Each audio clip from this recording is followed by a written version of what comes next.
baş ağrısı çox yayğın şikayət olmasına baxmayaraq, bəzi hallarda bu çox ciddi bir xəstəliyin xəbərçisi olaraq meydana gələ bilər.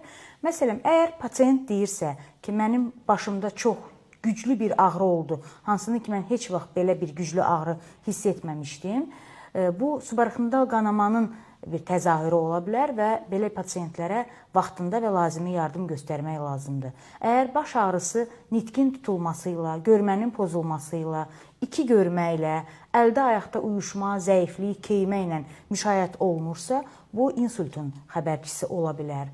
Və yaxud da əgər baş ağrısı boyunda gərginlik, ağrı, işığa qıcıq, qızdırma ilə müşayiət olunursa, bu beyində hər hansı bir iltihabi prosesin, meningit, ensefalit və s. əlaməti ola bilər, hansı ki, təcili müdaxilə tələb eləyir.